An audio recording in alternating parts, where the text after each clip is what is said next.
Here today, Laura J, Claudio Salvaggi, and we have a special guest also who has joined us, and we're grateful for, and others may also be joining in later on. And it's 7:11 for the call that Claudio and I had scheduled to talk about the empowered victim dynamic and the astrological forecast or overview of 2024, which is Claudio's domain.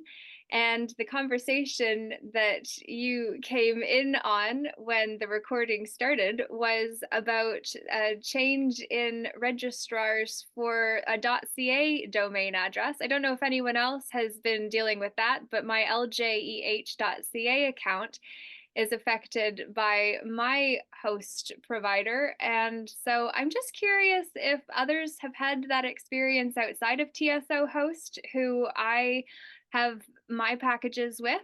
But moving on to the true matters of this day, Claudio, how are you doing? I'm doing awesome. Doing awesome. Living the dream. Everything's going good in my world.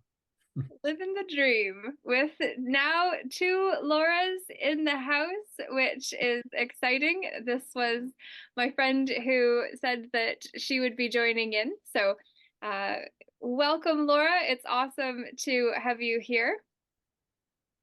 Hi, can you hear me? Yeah, we can. Okay, good. I'm in my car and it's dark out, so I don't know if you can see me or not, but I'm here. Hi. Yay! We absolutely can, and it's wonderful to have you here. And I am thinking that we're going to jump in to the topic of this night. And what I wanted to share is the victim triangle with the empowered flip side. And just before this call came on, I actually put on my little whiteboard or big whiteboard here the visual to just make it clearer for us to be able to recognize that the victim triangle is based off of Cartman's drama triangle. And at the bottom, you have the victim who is looking up to a rescuer or hero to save them from the punisher or persecutor. So, persecutor sounds a lot like prosecutor, which is very reflective of the legal fiction and the paradigms that are shifting as we flip into a more creative sphere, which is the empowerment dynamic.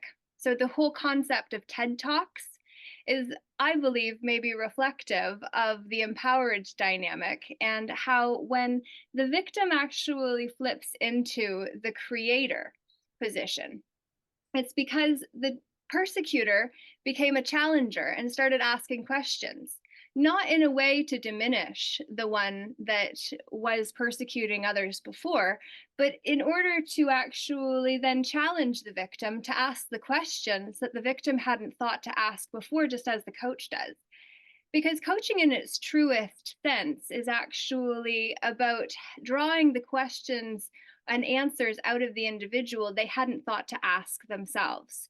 So a coach, instead of offering the answers, can use a Socratic method of asking questions that make the individual think about their circumstances in a way that they hadn't thought to do so before, which then draw answers out of them in a creative way that place them into the winner's circle instead.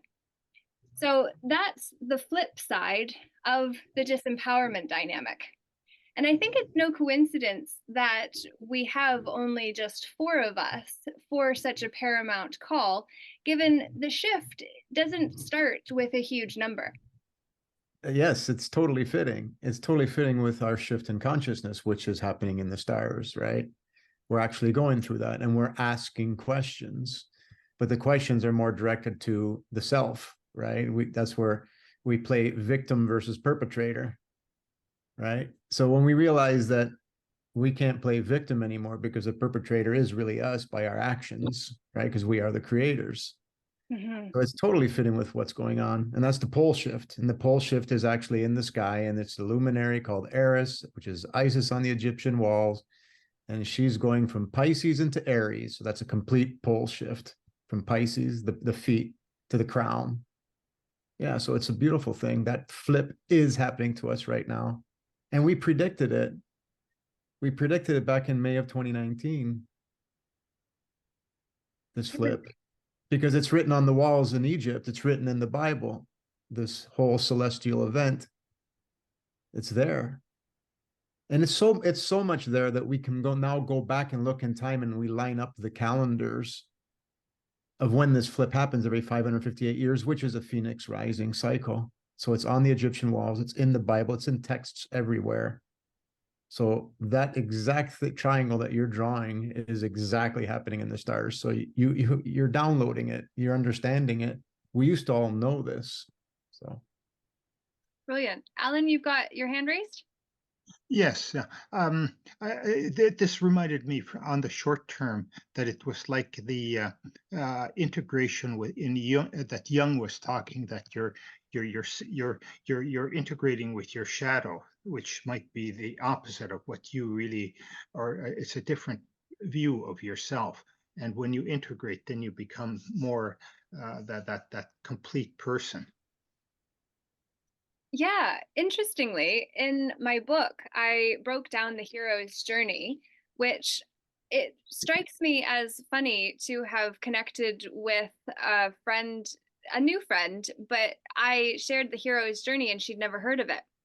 And as one that is quite expanded in awareness, I was surprised by that. But it kind of goes back to that concept that we don't know how much we know, or we forget how much we know once we know it, because then it becomes unconsciously competent to the point of not remembering when we didn't know the thing that now is so in our awareness and integrated in our awareness that we embody it. Which I was just looking for my version or my copy of my book, which I've got many that are not the one that I have a little purple heart in, which is my copy, but what you'll see actually in the Sacred Sojourn of the Soul, yesterday, I actually broke down the major arcana, which Alan used talked about Jungian archetypes. And the Yes. major arcana are the full 22 different characters that we actually have an opportunity to embody once we go through the sacred sojourn of the soul, to be able to contribute the wisdom gained from the journey. So going backwards, embodiment of a new energetic signature is what comes after we've integrated all of the lessons learned through the valley of transformation that came from after the phoenix process. And it's Wow, happening that's in the sky. beautiful. Does that actually say the phoenix process there? Yeah, that's Oh, so awesome. that's what I So added awesome. to the sacred sojourn of the soul, which is why it's so relevant, because Beautiful. it and actually what I did was I took the major arcana characters and then I started them. So the comfort zone of home is where the fool begins its journey. And then it's also, if you go through the 12 sections of it, you come to then the next character that would be of the same element of sorts, to be the hanged man. Mm. The call is the magician, which is the first character after the fool, who has all the suits on the table. But then the death card is also with the magician, which is the death and rebirth, as to how I kind of translated the major arcana. And then veiling the unrest is what we do when we hear the call and don't want to actually go on that journey necessarily. So we veil the unrest for a certain amount of time. And that's the high priestess and temperance by my translation. And then meeting the one comes after that, where you find someone who believes in you enough to believe in yourself. And that's the empress and the devil, which then lead us into accepting the call, which is the emperor and the tower, that lead us into trials and tribulations through the valley of transformation, as I've defined it in here. And the emperor and tower are the accepting the call. The trials and tribulations is the Hierophant and the star. And then the dark night of the ego, night with a K, because that's all about the statuses that will fail us when we go through this transformation process of the ego no longer saying, emotions, go away, I don't want to deal with you today. And so the lovers and the moon are what we soon find to be what precede the dark light of the soul.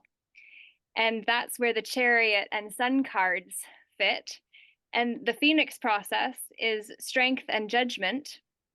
The big I, which is integration, is the hermit and the world.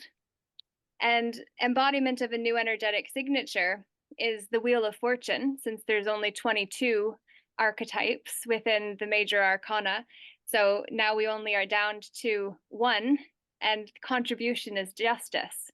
By my translation of the 22 into the 12 steps that I put into the Sacred Sojourn of the Soul in my book, Fully Committed, the Sacred Sojourn of Now. So if you're interested, I'll put the details, and I would love to expand the reach of this. And I didn't intend to go here, but Claudio, maybe that is useful to touch on and bring in where the astrological perspectives are. And we talked about yesterday actually referencing that next time. So my apologies for jumping ahead. I just had gotten excited. No, it's okay.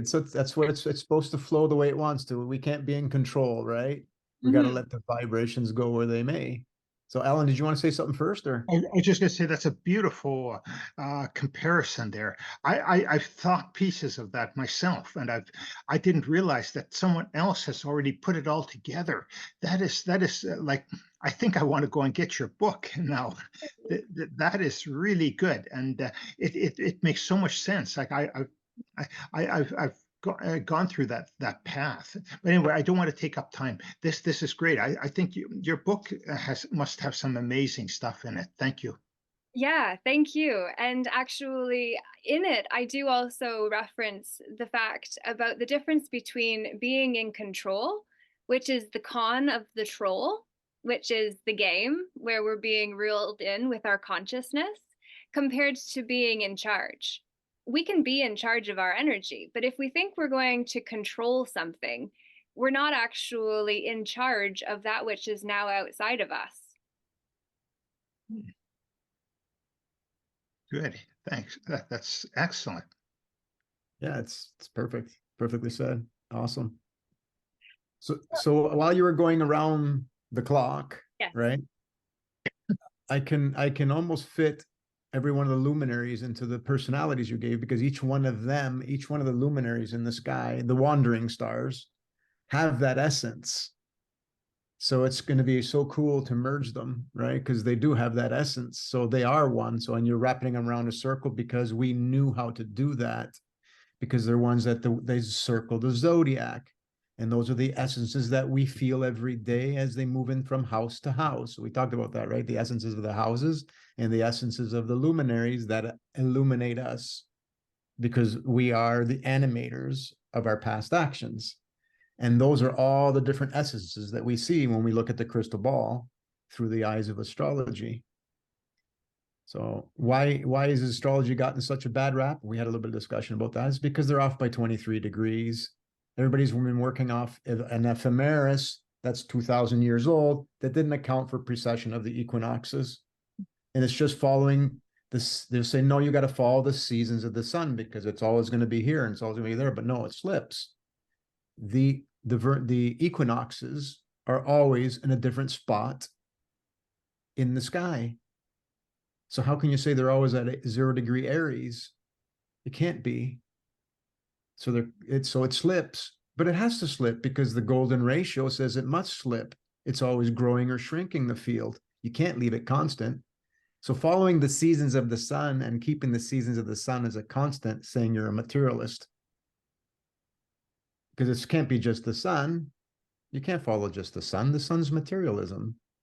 We have to follow the stars and the precession of the equinoxes. And that's what gives us our whole experience. So I had to just throw that in there because the reason why astrology got such a bad woo-woo is because they weren't using the right settings. And now it's not. And so everybody missed this grant. They didn't miss it because they're living it. It wouldn't matter if they were told or not, because it's cleanup time. So, but astrologers missed this great alignment, these great conjunctions that are written on the Egyptian walls verbatim. And we can go through some of those if you want to see any of those images. I have them. They're always at my fingertips, but it's a beautiful, beautiful thing. So that being said, all the arcana, all those tarot, all those were made to match, telling us to look to the sky. Mhm. So you nailed it when you did it. It's incredible. I It's do got beautiful meaning. Sorry, it has what meaning? Beautiful meaning. Beautiful meaning. It resonates when you say it, when you talk about it. And that's the key too, right? Not everybody's going to understand. People understand tarot better than they understand astrology. So who cares as long as they're getting the message of love? Well, Yes. astrology is very complex, but what you said about the moving of the equinoxes, I used to study astronomy, and I always thought, how is that taken into account in astrology? I just couldn't understand it Right. not So being. go ahead. You want to go first, Laura, and then I'll answer his question.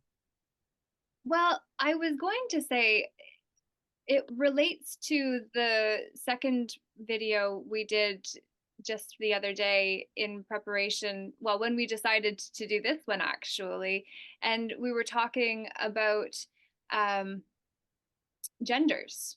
And it takes me to the law of gender, or the principle of gender, and the natural laws, and how everyone is within the freedom movement are using natural law as the highest.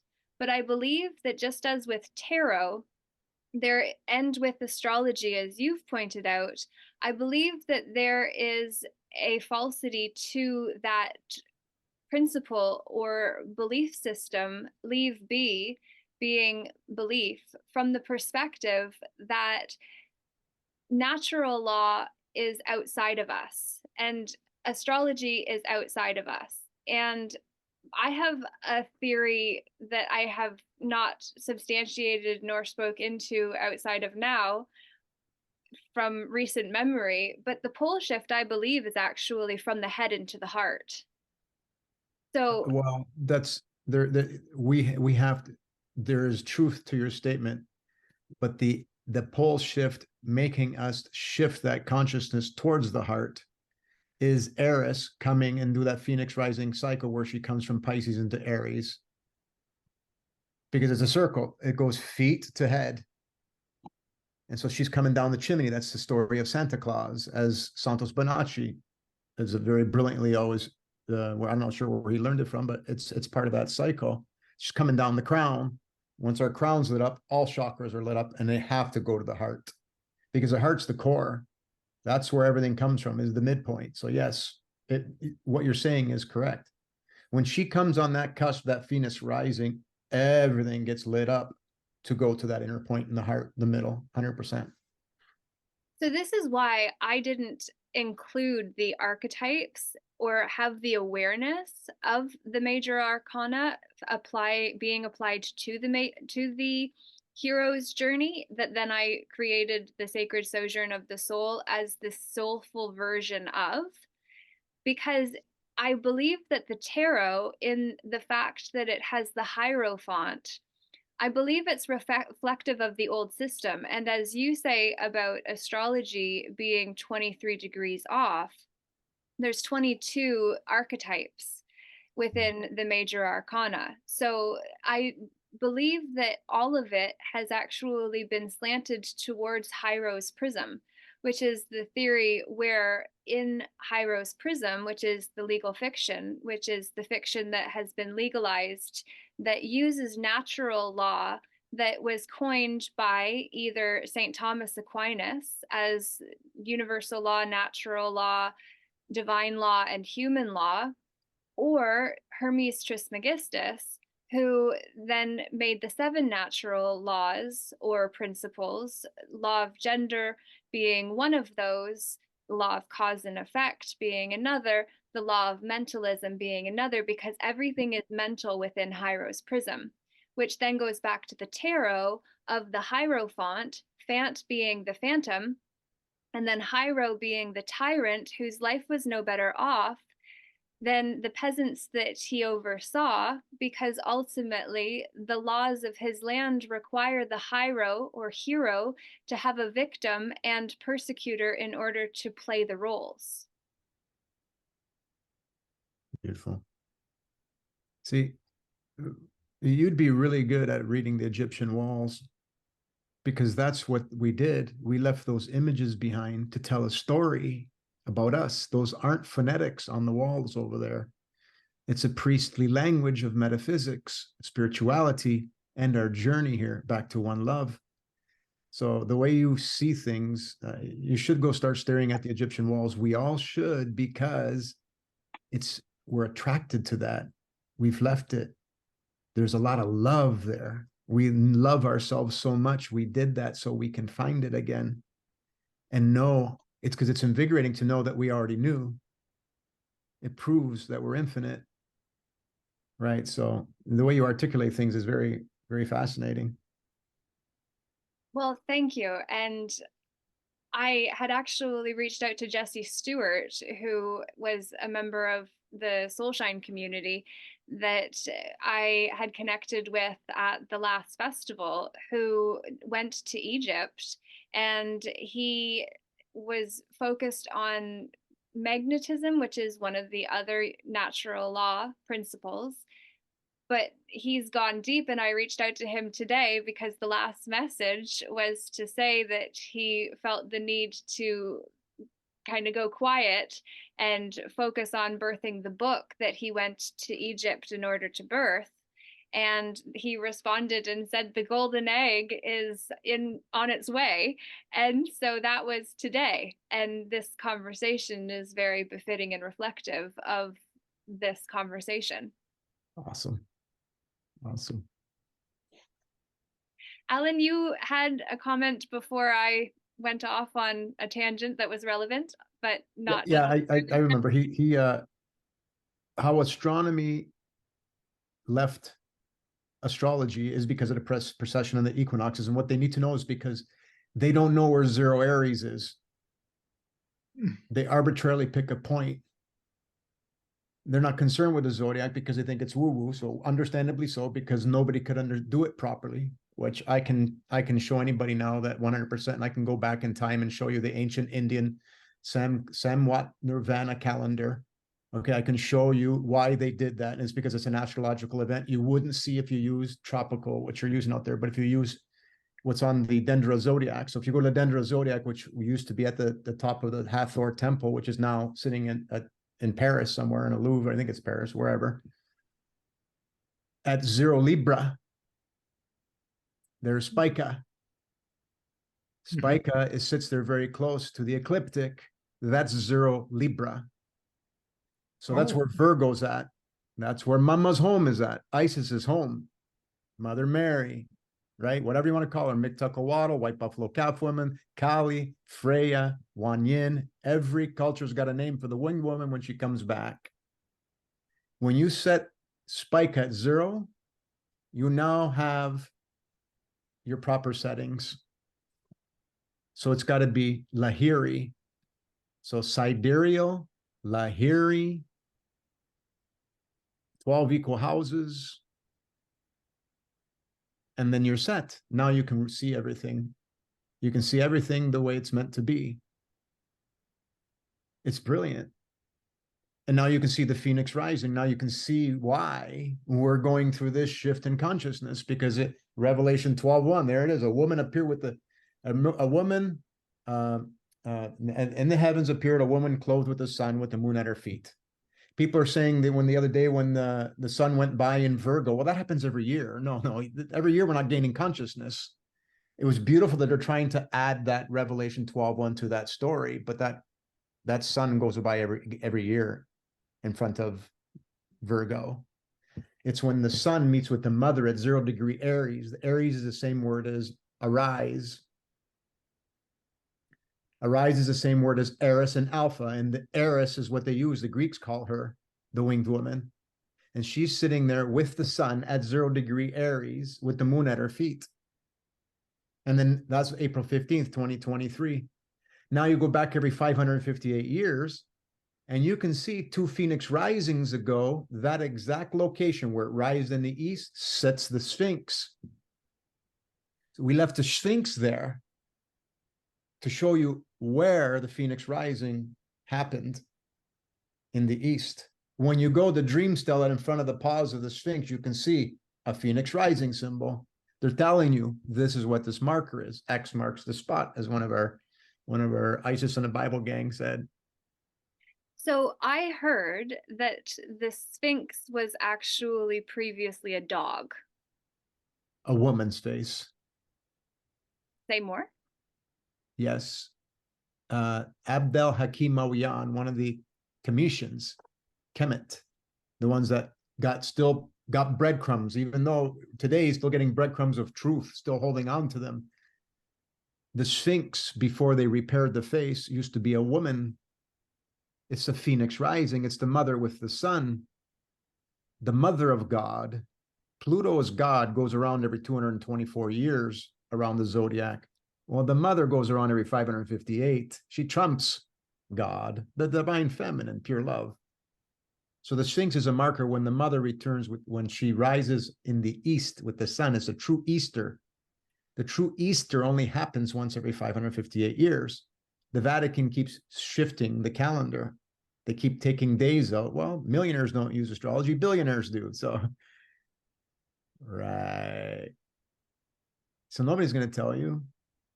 But at the same time, it's supposed to happen this way. We're all supposed to come out of this 2,000-year Hatfields and the McCoys, and away we go. So the And Sphinx is beautiful. Time is the ledger. And Mm. the ledger is determined by the one who gets to coin time. Right. And when you learn that cycle, now you know why we're here. That's what every astronomer and astrologer was looking for. When Mary returns, they want to find the Holy Grail. And that's it. We're upon it. It's upon us. We're shifting. We're getting the revelation of who we really are. We're gods and goddesses. Psalm 82:6 says, I said, you're all gods, plural. We're creators of our own world. It's beautiful. And we wrote it on the walls in Egypt. You guys have so much knowledge to share that's But it's not ours. It was all of ours. We used to know it. It's to be shared, not held hostage. Host of the ages, hostage. Host of the ages. Yes, let's host the ages. Yes. Good one. Well, when you said about the equinox, it made me also think of how everything's about School of Hard Knocks. And then you have the nox, and then you have the equi or equi, which is what? Is it not balance? Equi? Equi? Absolutely. So watch this. It gets even better. How do we know that why did they name Eris, that luminary that goes around every 558 years? Because it's Alpha and Eris makes Aries. Well, you got Libra on this side, a one equinox, which is the weighing of the heart. It's not balance. Libra is weighing of the heart. So weighing of the heart ceremony on the Egyptian walls, to which happened on January 12th, 2020. We can talk about it in a bit, because that's on the Egyptian walls. Libra, Aries. Put those two words together, Libra and Aries. What do you get? Libraries, libraries. Right. Right now, it's the weighing of the heart. Mercury's sitting there at that weighing of the heart ceremony. Mercury's there. Thoth, the Ibis is there during the weighing of the heart. He's there at that alignment where everybody's aligned on the Milky Way on January 12th, 2020. They only called it the Pluto-Saturn Great Conjunction, and they had it in a different sign because they're off by 23 degrees. They didn't see it there. They didn't see Ceres there. They didn't say Mercury, the sun, all of them aligned on the Milky Way and matches the Egyptian walls. So yeah, it's beautiful. So our libraries of our lives are now being weighed. They think that that's for when you go into the afterlife. No, it's now. We're going to the age of Aquarius. It's about forgiveness. So our hearts are being weighed. Where's your heart at? We're going into the age of Aquarius? I thought it had already We happened. are. We're in it. We're cusping it. We're in it. April 15th, November 27th. We're in it. We're now in the age of Aquarius. We're right on the cusp. Those dates that you shared, are those 2023 or 2024 Yes. dates? 2023. Okay. But Eris is still sitting there. She went into Pisces for the last time. Now she's not going to touch Pisces because she goes back and forth, retrograde, 5 and 7 months. She goes like this, just, think about that, 558, right? Around. So she's still going to meet after that great eclipse that we're going to get on April the 8th, which is biblical because it passes through all those cities with all the same names. Right. I'm not sure if you heard of that. No, tell us. Nineveh, is it? Hang on, let me just look that up real quick. The name of the cities that are going through. Some sister did a brilliant job. I made it so that you can share your screen if you wish to, by the way. Okay, want me to do that? Sure. Why not? This is fascinating. Thank you. I feel so blessed to You're very welcome. be able to host this meeting and to post it and to have a follow-on meeting April 1st, where we're going to go more into the major arcana and sacred sojourn of the soul and whatever flows from there. So, Claudio? Right. So the April 8th, this beautiful sister here shared, or friend of mine, Mary Fran, shared it with me from Danielle Taylor, and she's showing how this April the 8th, the solar eclipse path goes through Nineveh, all these cities named Nineveh, which is in the Bible. And the last time it went through all the ones called Salem, last time it went through the Americas. So it's biblical, right? It's sign of Jonah. I can really get into this over and over again, but and deeper. But this eclipse is happening. It's biblical, but why is it biblical? What's happening? Well, it's because, again, so here's the Phoenix rising. Here's Revelation 12:1. Now a great sign appeared in the heaven, a woman clothed with the sun with the moon under her feet. There's Eris. Okay. There's the sun, and there's the north node. It's the north node of the moon. Go ahead. Eris, I thought it was ARIS, not No, ER. it's ERIS. So that's what Aries comes from? Is Eris? If you put if the sun is the alpha, and Eris, now you got the word arise. Arise is in there, right? They're the same letters because each letter is a glyph. This is a sound wave. The E is the Fibonacci spiral. The I is a light. The light, like a lightning bolt, right? Without the Tesla scalar wave. So when you wrap the circle of 60 with the alpha beta, you can see how that was brilliantly placed on the zodiac for specific reasons. There's so many synchronicities there. But anyway, so this Phoenix rising happens every 558 years, because when you go and look, this exact alignment happens every 558 years, where the mother meets with the son. Leonardo da Vinci was 13 years old in 1465. People get lit up. The story of Jesus is the story of Horus, and the story of you every 558 years, you achieve consciousness, Christ consciousness, Brahman, Buddha, Arahant, whatever you want to call it. So this is what's happening in the stars. So this full moon, this eclipse that's going to happen, which is with Chiron, the wounded healer, 7 days later, the sun meets back with the mother. She's still here at near the 0 degree Aries. This is the California coastline, and we've been predicting for the last 3 years there's going to be some stuff happening. And she's the ice queen. She cleanses you with stillness, with ice, with love, makes you purified. She crystallizes your blood till all the not good comes out. So this is very biblical, more than people realize. This is still part of the Phoenix rising and us raising our consciousness, because it's an 8 degree orb. It's 8 degrees. So I've been saying that the movie Frozen is actually about the thawing of our hearts, because we've all to a degree become like Queen Elsa in these icy towers and kingdoms that keep everyone out and at bay, by control mechanisms that are ultimately outside of our charge. Exactly. Exactly that. Well, think about if you put muddy water in an ice cube tray, you can see it's going to try to crystallize, and then it sublimates. Sublimates means it's just going back to the ether, and what's going to be left? The mud. So it's the same thing with what's happening to us. Virus, the term virus is, the etymology comes from a snake spitting its poison. So the coldness of mama crystallizes our blood so that we become back to perfection. We come back to love. And so we're going to spew everywhere. And that's why everybody's got COVID, coronavirus, because corona. Back in May of 2019, we posted this on Facebook.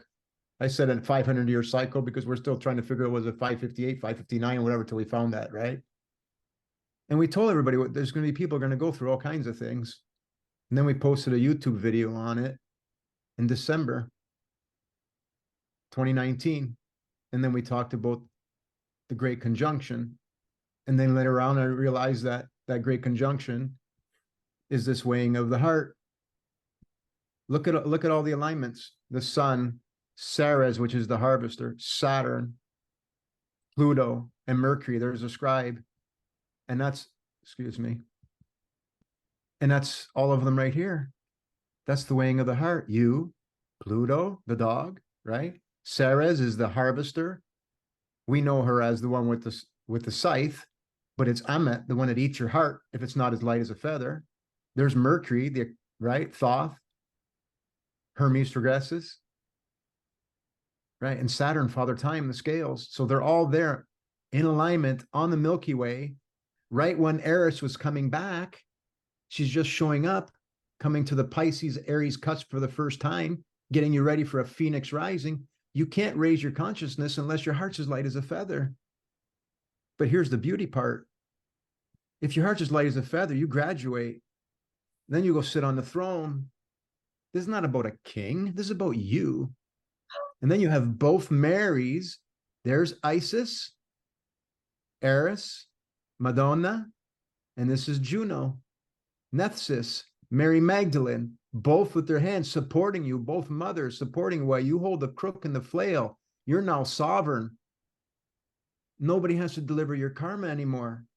You get out of the usury banking system, and now you go into the de jure banking system. You're getting the golden feather from Horus, the all-seeing eye, because your heart is so pure of gold. Here's the four royal stars, the four watchers, the four corners of the earth on your side, because you've transcended them, because you've now come off of the zodiac and you're transcending to the higher constellations. That's what this means.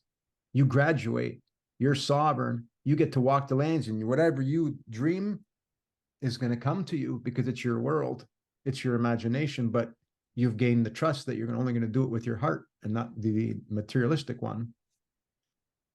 So we got the eclipse, and then the reminder of Mama meeting with us again on the cross on the 15th Of April? this year again. So the Easter is really going to feel like Easter now. We feel like we're in a celestial spring this year, don't we? Look how fast spring came. Yeah, I'm just looking and seeing my name and March 6th key. What's that? Oh, that's for today. Okay. Laura Jet, this is this presentation. Amazing. Well, I didn't know you were going to do a presentation, but I was thinking No, of I didn't mean presentation. I ready. just threw it together because in case you asked, these are all at my fingertips. I love it. This is literally a demonstration of prepare to be ready without being asked, and then you go far above and beyond and have a heart light as a feather because you don't hold back and you give freely of that which was given to us, and why the adage to whomever much is given, much is required is true. Right. So I always want to start off with what we're upon and not say what's going to happen next week, if I'm going to meet somebody or if I'm going to make money, or that's not what astrology is about. Astrology is about remembering when we regain our consciousness, regain our spiritual revelation, of who we really are. That's what's important for everybody to know, that we're a pawn. So we're upon the weighing of the heart. So I tell everybody, you got to pass the tests.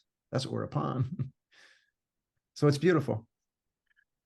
So when I got locked up in 2019 and I was a prisoner for 2.5 weeks, there's a video where I was running on a treadmill while I was sharing my truth that was at a higher level because I was clean and I hadn't touched any marijuana for over a month, and I'd been activated and where the CIA, FBI were meeting in Arizona before I flew back and made a crazy call that was true about the corruption of the system and the fact the police and every other system of indoctrination are in on the gig, and it was deemed crazy. And so then I got sectioned instead of my complaint filed, I've since learned.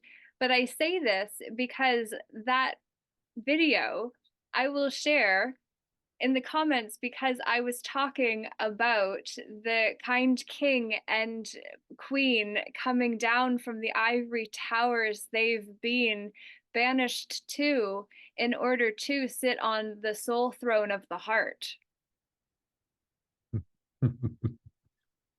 Right. So everybody has a different reason why we're regaining this consciousness. Who cares? I don't care. I don't care if anybody ever sees what's really happening, because it's written on the Egyptian walls, and we will always find it because we'll always leave the message in the bottle, because we're destined there anyway. We're tethered to love. It can't go any other way. The only thing we really need to know is you got to use your heart and you got to forgive. We got to remember the pebble thrower, right? For anyone that hasn't watched the videos that we did where you explained it, and if you move slightly to show the ripple of the pond behind there, if you want to just touch on who the pebble thrower is in relation to the victim triangle. Right. So when we do something good, we give money to a homeless, and then the paycheck shows up because you needed money, but you felt you gave your last $20 to a guy needing food, and then somehow you get repaid. You're going to immediately say it was because of me and that good deed that I did. But if something happens that's not good to you, you won't go to it was because of me, it was what I did. You then go to victim mode. We don't realize that if now comes the analogy. You put your feet inside up to your shins, you sit in a beautiful pond where the water is totally still, peaceful bay, birds chirping, and the water is like a mirror. You take a rock, you throw it in the middle of the pond, and you make waves. The waves slowly make their way over to you, and they touch you in your legs. Who made the wave? I did. It was a good wave, I got good back. Well, it works the same way. If it's not a good wave, it still comes back. So, but we fall victim instead of saying, no, I was a perpetrator. So when I felt that was because of me. I've left that wave this life or past life, and it's come back, especially now when we're getting this loving induction. Mama's coming and saying, hey, let's take a look down in there. What have you done? Have you said forgive me to all your friends and all those people that did that to you? Did you say forgive me because I was the one that threw the pebble to begin with? But we've been throwing pebbles back and forth, every one of us, and it's time to stop.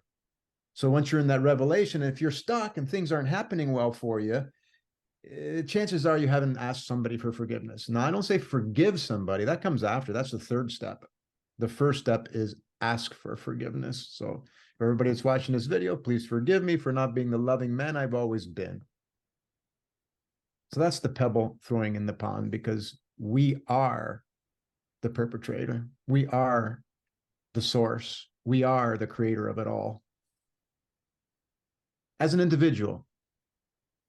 You talked about the Ho'oponopono prayer and then prefacing it with, please forgive me. And I thought with the Ho'oponopono prayer, it was, please forgive me. I'm sorry. I love you. Thank you. Right. The same thing. Right. But people don't do the please forgive me first. When I do people, yeah.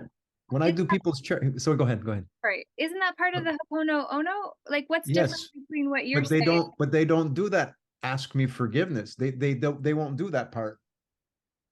But it's part of the 4 steps. How do they miss it? Because they don't think that they should ask that person forgiveness because they did something to them. Wait a minute, Joey did it to me. Why would I ask him for forgiveness? Well, because he's doing it to you, because he's delivering your karma, because you did it to him. So Okay. they won't say forgive me first. They'll say, I've forgiven everybody. No, did you ask them for forgiveness? Well, why would I ask them for forgiveness? Get it? Everybody's talk. You take the 2 kids, say you're sorry to your brother, but no, say you're sorry. No, I'm not saying I'm sorry. That's what we're doing. It's the Right. same thing as kids. We're still Okay. kids. So the Hopono Ono prayer is I forgive Please you. forgive me. Please forgive me. You're right, but people don't do that first step. So it's been changed to be I forgive you instead of please forgive me. They'll say it, but when I say so, when I ask people, they know they own Ho'oponopono. I say, okay, do you do this forgiveness? Yes, I've forgiven everybody. They don't go to the first part, even though they know the first part says, please forgive me. But they'll just say, please forgive me to everybody. But they're not going to think of the person that did them something that wasn't good and say, please forgive me to that person. Because they're going to say, well, wait a minute, they did something to me. Well, yeah, but you did it to them. And now that's why it's showing up. Because it can only be in our own personal individual life, we can only be shown by example. Just like a dog mimics their owner, right? Same thing. It sounds funny to have kind of been going back about the forgiveness part because in my mind it was exactly what it was. But now what I'm hearing is when you say 5 steps, it's please forgive me. I'm sorry. I love you. Thank you. I forgive you. And the 5th one is repaint. Repaint the image. Repaint the image, right? Because if we go to confession, right, to forgive our sins, we're in Age of Aquarius, it's John the Baptist, we're being flooded by that water, saying, hey, it's weighing of the heart, get in the room. Repent. If you go into a priest and you go into confession and tell him what you did, all you're doing is pushing the waves and make him stay alive. No, you got to repaint Johnny at the blackboard saying, I will always be nice to Susie. And don't say what you did to Susie, because now you're making it live. So repainting it, Moses with the staff, that's the power of the third eye, your images. I am, image, first 3 letters are the same. We have to repaint that situation. So whoever did something to you that's not good, you got to do the Ho'oponopono, ask them for forgiveness because they're just delivering back what you did to them in a previous life. And then once you go through the other steps, then your last step is you repaint that image that you got along, you played guitar, you did something different, and every time it tries to come in, you go, no, that's not what I want in my world, and you squash it like noise canceling headphones, except with love. People don't understand the beginning part of that Ho'oponopono. They're just saying the words without meaning it to the person that was the wave coming back to show them what they've done. And when people have done this, a lady did it. She was 15 years without talking to her brother. She didn't have anything really good she wanted to say about him, but she's a very nice lady. She didn't say anything about him, but I could tell. She said, well, I ain't going there. After explaining this to her, she said, absolutely, I agree with you that it's totally, totally possible. No, I'm going to say it's my fault too, because I did it. She went to sleep that night. When she closed her eyes, she did the process with her heart. Very meaningful. The next day, 15 years later, right? The next day, he called her and said, please forgive me. So he felt her because love is that instantaneous action at a distance. It's the ether, it's everywhere. So it doesn't matter how many viewers we get. This discussion hits everybody in the heart when it's about love. So you're hitting 8 billion people. It doesn't matter who shows up. Yeah. It's in the Akash. Right. Right. Exactly that. Which is why we spend cash, and Matt is who within the weighing of the heart. Mat. Well, Mayat. Mayat is the weighing of the heart sermon, right? Mayat is the feminine with the feather in her cap. Mayat? You said Mayat, didn't you? Yeah, I thought it was MAT. Apostrophe AT. Yeah. I thought Yeah. that was Matt, but that's Matt, Mayat. Mayat, Matt. Oh, yeah, Babel, right? We all speak different Babel, but yeah, we're saying the same thing. Yeah.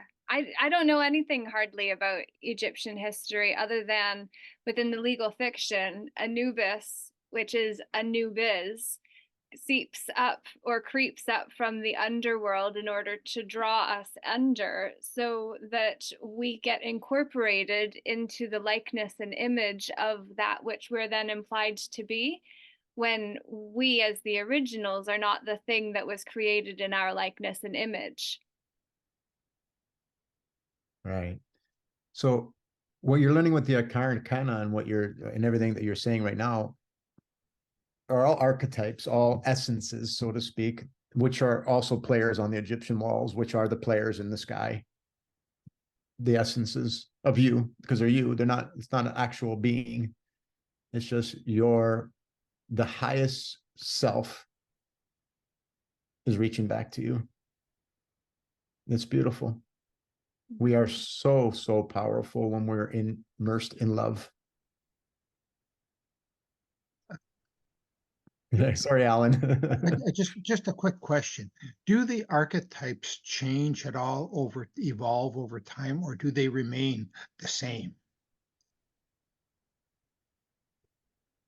I believe Laura? that we're at the time where we rewrite them, which is why I said about the Hierophant being reflective of the likeness and image and the archetype that would draw us into a new biz of Anubis from a limited perspective. My BS, Claudio? Yeah. I'm going to say that it's really both, because when we're on the zodiac, the strength of all the different archetypes changes, which changes us, but their essences never change. Just their strength does. And they all get lit up when Mother Mary's home. And what's happening? All 7 chakras, all organs, everything is being lit up right now because it wants to remove the muddy waters that Emoto proved that the memories are stored in the waters, right? We know that memories stored in the waters, and the only way to clear them out is with love. And if we don't do the work ourselves, when the alignments come, it's like, okay, come here, I'm going to wash your mouth out with soap. This time it's a third eye. Yeah, so There's we're also different. We're always different, but we have free will. free will and group will we'll touch on, because individualism and collectivism is reflective of the Hegelian dialectic, and it moving those being two sides of a coin that have a third synthesis after the thesis and antithesis that then leads to a solution or conclusion, because that's the natural step of the trilogy or the triad. That is why we have 3 within a disempowered dynamic compared to 4, which is then moving more toward the flower of life. But what I was going to say before all of that is the fact that when Alan, you ask about the archetypes and whether they'll be the same or not, and Claudio talking about the strength of the essence or archetypes, essentially my knowledge or the edge of the ledge that I know is to say that people need familiarity in order to be able to go anywhere. So to keep the framework as what the archetypal pattern represents underneath of the names or titles that are given to each of those patterns is the shift. So it's the names that change, and that's what I was talking about, whereas the patterns themselves remain. So it's Right. the difference between essence and form. Right. And like you said, because it's the name for the Holy Grail, Mother Mary, is Eris, Isis, Mictacawatl, white buffalo calf woman. So it's always the same one, but it's a different name. Exactly. It's the pattern underneath of the program, underneath of the problem. Yeah. Yeah. Is the Hegelian dialectic that goes back then to what was said about will. Where there's a will, there's a way. So the individual has free will, whereas when part of a collective, you're bound by the group will. 100%. And the group will increases when Eris is home. The will is the will of love, and the free will gets tightened. We still have free will, but it's between that love or that love, and you can't go any other way. So would that be the love of money or the love of essence or spirit?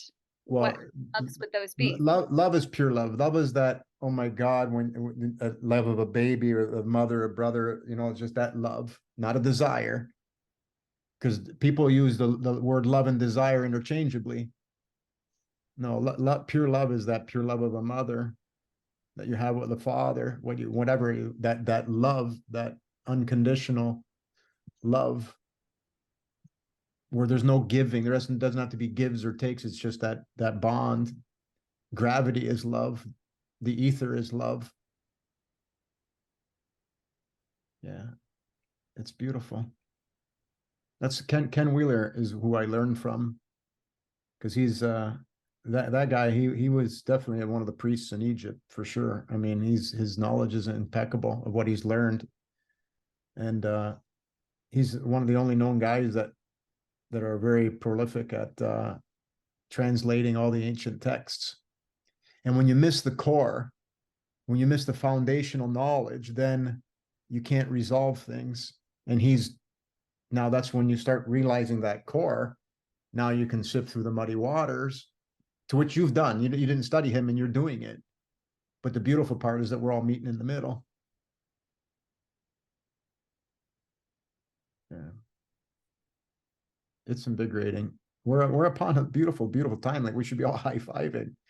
But we got to do our own work. And our own work is the Ho'oponopono. Right. I say, forgive me every single day to somebody. Yeah.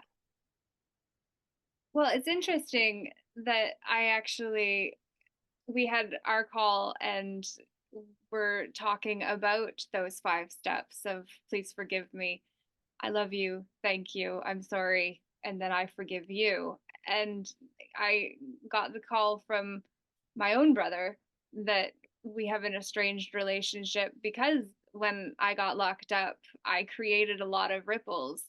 And basically, he felt like I was a threat to his paradigm as a pharmacist, married to a pharmacist. So the struggle has been very real. And, the conversation today is one that is far too relevant not to share. And yet there's the privacy of him not wanting anything to do with the larger world that I am creating outside of the familial world that we're related through, but disconnected from because I'm exiled of my own choice, as he said, because I am not trusted to be around his children because of mental instability from It's okay. the perspective of him and his wife, who judge me for having commented about when locked up,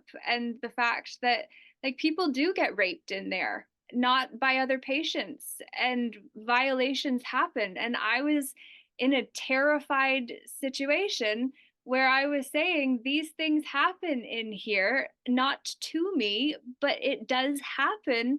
And people are violated by the professionals working in these institutions. But now the story has been to say that I was saying that was happening to me when I was saying it happens, get me the fuck out of here. And they wouldn't, because they believed that I needed to be in there. And by then the professionals had already taken over, and I no longer was able to just exit myself or have their support, because after a Form 1, which is a 3-day voluntary hold that wasn't by my experience, when I literally was denied the right to speak to a lawyer without a psychiatrist's permission, and then furthermore advocated for myself to say that I hereby need no physician to determine my sanity when I hereby declare it for myself. And I have the form still that I wrote it on, but those forms had to be changed because my address and name didn't match.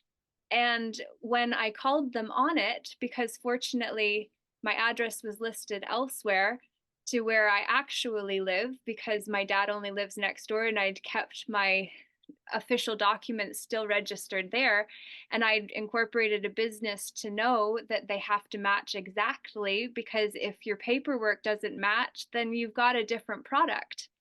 And so these things I had knowledge of because of having been incorporated professionally, but then to experience that personally and to be seeing the patterns underneath of the problems, it's like I created a tremendous amount of waves. And my brother saying, can we just do the real politic thing where we just kind of work with where we're at? And I'm saying, I don't wish to be judged by people that can't understand that I am very sound of mind and heart. And your belief in what you're doing because of the culture that supports being a legal drug dealer, without disrespect being intended, but yet, you know? Yeah, I get it. I get it. I get it. But here's the thing, that all of us are going through something right now because it's the weighing of the heart. Yeah. And this is so Right. real that, So like, everybody. So whether somebody's delivering your karma and we got to try not to deliver it back. yes, Once we have that, right. So once we realize, okay, so I'm in here for a reason, forgive me. Whoever it is that I got to forgive me. Your brother's not supporting you, forgive me. I obviously didn't support you. That's what we got to do. I'm sorry to use you as an example, but you brought it up. So, but that's the way I do it, because whatever's hitting us right now, whatever waves are hitting us in the ankles is ours. yeah. This is the reason that I bring it up. And there's the Right, risk right. of even wanting to share this piece publicly, though I know others will gain value from the exchange. Right. There's always been the desire on my part to protect the ones that I love that don't want their story shared, even though they're connected to someone who shares very publicly my own story that also involves other characters. So I've always struggled with that balance, but in this circumstance, my brother wants to have a relationship with me and Beautiful. for me to know his children, but I feel challenged not being able to be my full self because the parameters of a relationship limit me in a way I don't feel I can fully be myself, which I don't do well not being my full self. And there's a lot of me. Right. So a lot of people are going through the exact same thing in different situations with that exact same thing. We want to go and keep both feet in the waters, spiritual waters, but there's still people that have 2 feet in the material world. We can't leave them behind because we're all one. And that means we got to keep 1 foot on the material world and play the material game. We have to, because here's just like the apple and the apple tree. There's some apples that ripen first, the early ones, and then a few more will fall, and then a few more will fall, and then all of a sudden, all the apples fall. And that's a 100 monkey effect. So they're not there yet. So we have to, that's why it's weighing of the heart. Even though we have to ask them for forgiveness because they're giving some of us what we've had before, what we've done before, whatever, just, it's a great insurance policy. Do it from the heart. We're all one, but then it's patience. They're just not there yet. And we don't have to do anything that's non-loving, of course, but we can squirrel them into different conversations We can do whatever we need to do to keep the conversation light, happy, full of love. And knowing that they will wake, they'll start seeing numbers like everybody else. They'll start seeing signs, and it's going to happen exponentially. It's growing exponentially with all of us. So that's going to happen with them too. And then they're going to finally see, and then they're going to say, "Forgive me, Laura." But until then, we got to be patient, because it's every natal chart is different, and they will all mature. It's not a race. We're all infinite. No such thing as time, but it is part of the weighing of the heart that we have to have patience waiting for our brothers and sisters to wake. It's part of our test, unfortunately, but it is. I struggle because I went so deep into the spiritual realms, and the woo woo was literally a reference used while trying not to be disrespectful. And my brother tries very hard to not be disrespectful, but doesn't respect the path that I've chose, or the lack of material focus that I have had, which hasn't served me, because I haven't charged for what I've been doing for so long. It is a problem. And I do need to change that. And I'm aware of that. And yet the pressure of external forces trying to tell me what to do or how to do it, or to get into the hamster cage, as my mom says, "Comfortable in here, Laura. Just come on. Just like get on the hamster wheel. Just join us." And it's just like, oh, God, I can't. I won't. And I wish I would. I wish I could. So I don't know who else here, maybe, or beyond it, resonates with this, but like this is a real struggle that I've been having. That like I'm like, at the time when things got crazy in my world and I got locked up, I was talking about the fight between the fearful and faithful, and that God and dog were the inverse and reverse of the same letters. And what happens when you back a dog into a corner? The bitch bites.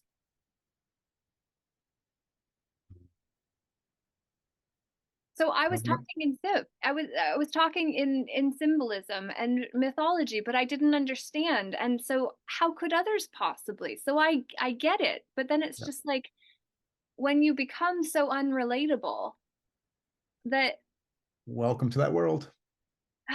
well, how do we bridge this world? Because that's where I live. Patience, And patience. It's patience.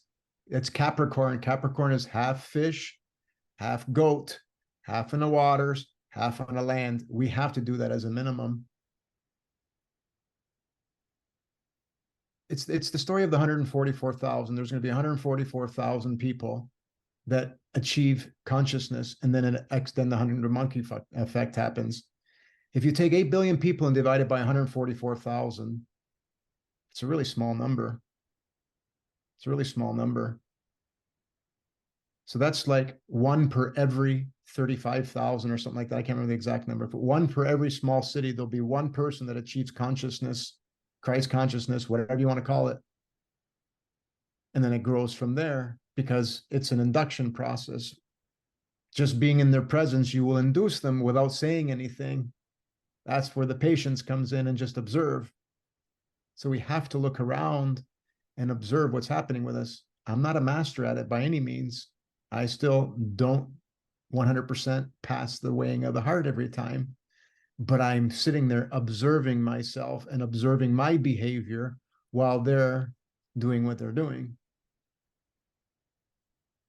And some of it's so cyclical and repeating that I'm laughing at myself. When are you going to pass this one? It keeps showing up.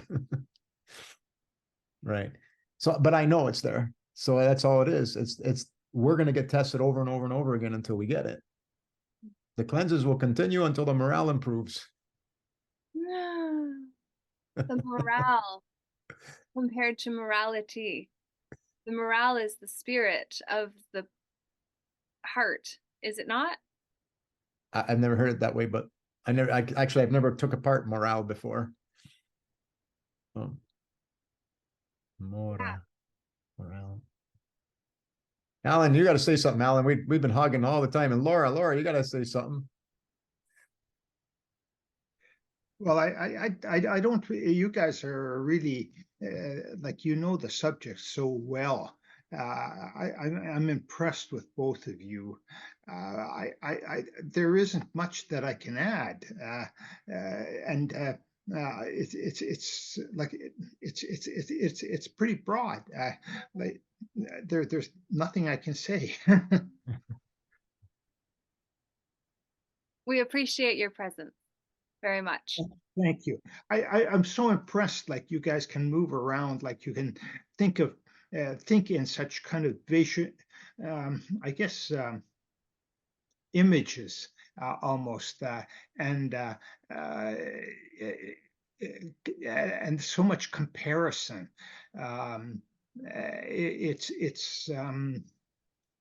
It's very different, but it's good. I like it. Yeah, we're all going to speak our own different babble. So we truly are the animals that are running for the hills because they know the tsunami is coming. So everybody's screaming tsunami in their own way. And we all have a purpose to do while we're running for the hills, for that calm shores. And that each one, and we got to realize each and every one of us have a piece in that puzzle because only every one of us makes the whole. So yeah, we're all going to speak differently, and that's where we all got to. There's the weighing of the heart again. I'll accept everybody for what their part is. That's a Celestine prophecy, right? We're all got a little key, and that's why we got to allow each other to speak, and that's why I keep got to tell myself to speak less and listen more. Ditto. But it's like this. But we all want to be beacons of light. Hey, I got something. Come on, listen to me, right? So, but at the same time, we gotta listen. So I apologize. Forgive me. Oh, no need. I've learned a lot, but you guys went so fast. It's hard for me to.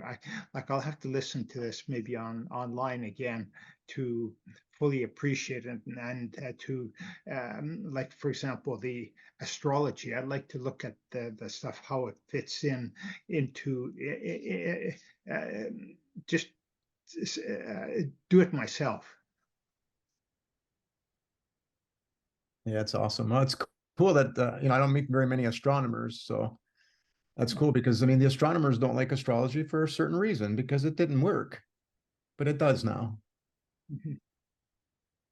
guaranteed. Oh. Medical astrology, 100%. Medical So astrology? Mm-hmm. What is that? Well, when alignments happen, things happen to your body. We run to the hospital, we run to the doctor, we run all over the place. But no, it's gonna. I'll tell you when it's gonna go away. It's a cleanse. You didn't get anything. You're injured when you get an injury. You're injury. Oh, the screen froze. Oh, there we go. We're back. We lost one Laura. She was driving, and so Yeah, I suspect there was there she's coming back. now And then she's you guys froze. wow, Energy, right? completely. Alan, did you want to say anything before Laura? If you have something you wanted to chime in, we'd love to hear. I probably said too much already. I think this No, is you very. didn't. I, I find like your examples are different from what I'm used to. So I have to I have to think about them, and they're very. I can understand what you're saying. So yeah. Yeah, I Thank you. get that a lot.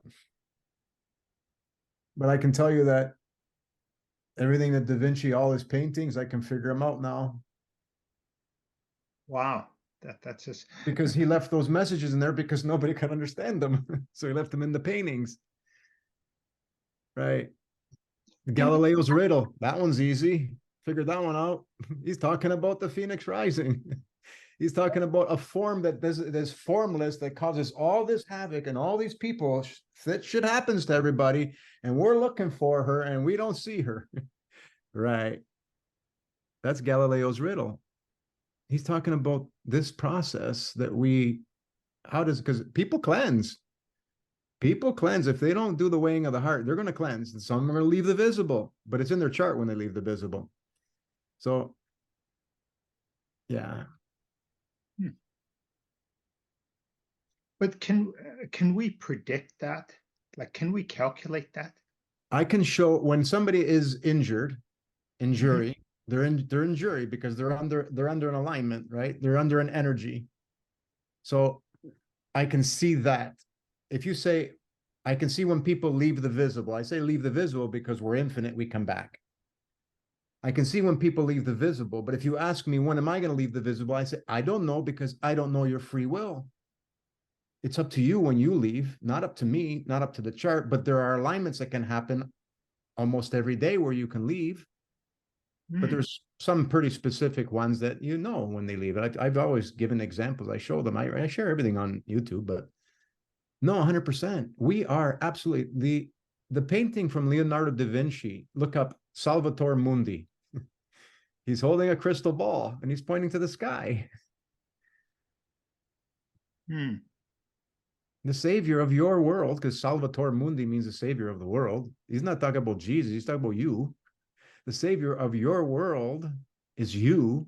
And look to the sky, your crystal ball, and you'll see everything about you. Interesting. Yeah. I have a crystal ball back here too. All right. That has to be a synchronicity somewhere in there, Alan. Well, I was actually looking at your name, Alan, and the significance, because I was thinking there were two Lauras and then Claudio and Alan, and looking at your name as the All Ann, which is lacking a T for the cross that would make you an ant, for that is what you ain't. So it's fun with letters, eh? oh, it totally is, yeah. But well, sorry, carry on. That is my Canadian name that I use, but my name from Scandinavian is Tapani. Tapani? Tapani, Tapani. Tapani, oh nice. Tapani. When I was Ani. yeah, oh, the papyruses. You need to look up the papyruses of Ani. Oh, okay. Yeah, when I was a kid, they used to always tease me, or even when I was older, when I was working, they used to say, "Well, why do you have such a complex foreign name? Why don't you get a Canadian name?" That's why I decided to use my middle name. Tapani Allen. Very nice. Beautiful. And you've got the top for the top hat and the eye. Tapani. Interesting. You are so good at picking out these little comparisons. It's amazing. Well, it might mean something or it might mean nothing, but if you don't throw it out and see what kind of wordplay it could be, then you don't play at all. Exactly. And we got to let the little kid out again, right? Right? Beautiful. This is the oddity of mine. And it's just figuring out how, because I love to rhyme, and others don't necessarily think that it says fun when I'm riffing and having a good time all on my own without necessarily knowing how to play with others that don't know how to meet the language that I call Laurelese. Laurelese. Well, it's a beautiful language. I like it. I think the people are afraid to, like myself, like here. I don't want to even try because I think I might screw up on trying rhyming language. But people are afraid to make a mistake, and they don't want to do that. But you've overcome that, and that's a great feat. Thank you. And yes, it's been a struggle being one that just is so out of the box and to be judged for it. And yet I think that's part of why my soul surrendered early, because it's like, I won't ever again. You know, I would never make the crazy call that I did again, but the fact that I did it then led me to be who I am now. And Laura Lee's is actually L apostrophe Aura Lease, because it's the language of energy, which is the empowerment. The people can lease if you wish to, and if you don't, you can leave it be. But Laura Lease is Laura Lee's. Hmm. So that will be, La Ora is also the gold, right? AU. Oh, it is. Yes. Yeah. Mm-hmm. Oh, yeah, and the Ra of God, absolutely. which is the Wow. aura of the energy field around each of us.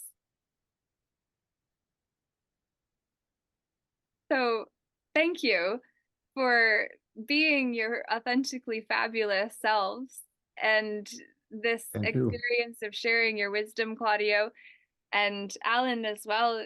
We very much do appreciate your presence and participation, and your willingness to acknowledge where you may not have wanted to step out of a perceived comfort zone, but did it anyway because you were asked and you stepped up, even though you didn't know what was being asked of you. And that's exactly what, Claudio, you did, and I did, and we all did in our way this evening. So 8:33 is where we will call it an eve, and say April 1st, we're going to come back again at 7 o'clock again for the next installment of this, where I suspect more will choose to join after the quality of this call.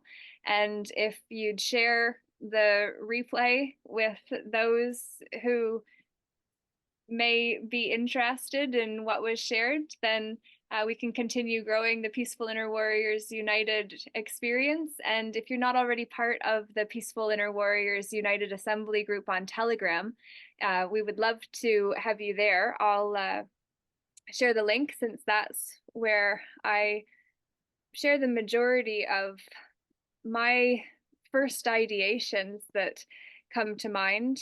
So it would be awesome to have you there as well. Also, on Wednesday, we're having a call for co-creators and collaborators to come together for the May long weekend at Soul's Path. We're having a Hub for Humankind experience. It's a festival meets conference experience, and we're coming together to co-create an experience in May that we're planning and collaborating in the meantime. So Claudio is going to be part of that as well, which is exciting, and really calling those who wish to be connected to great minds and hearts alike is what that experience will be about. So if you want to be part of that, that'll be shared in the Telegram group there too.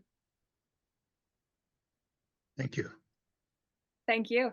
Claudio, I'm going to throw it over for you to say the final word for today. Oh, wow. The final word. What can the final word be? Not love, if it's only one word. Love. Yeah, we got to all seek for, we're going through it, my wife and I. It's patience. For those who want to keep both feet in the water, usually those are the ones that are finding these videos, because they need to keep feeling that love, right? Just patience, because it's all around. Nature shows us the patience, like I said, with the apples falling the tree. So we have to have that patience, and it is the weighing of the heart. So one love to everybody. It is in by design. We're all going to be in a beautiful place.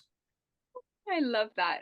And while I wanted you to have the final word, I just want to say that this weekend I was with friends that my friend Brian and I were talking, and he'll be part of the Hub experience too. But the relation between unconditional love and what that really means, and then the conversation that unfolded and the comparison to unconditional care, was what felt more resonant to me than I've ever heard love actually feel.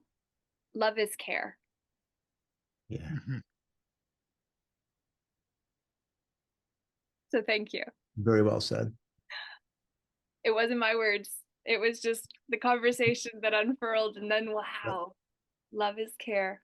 And I'm so grateful for everything that was shared tonight. Thank you each. Thank you. Thank you. All right. Peace.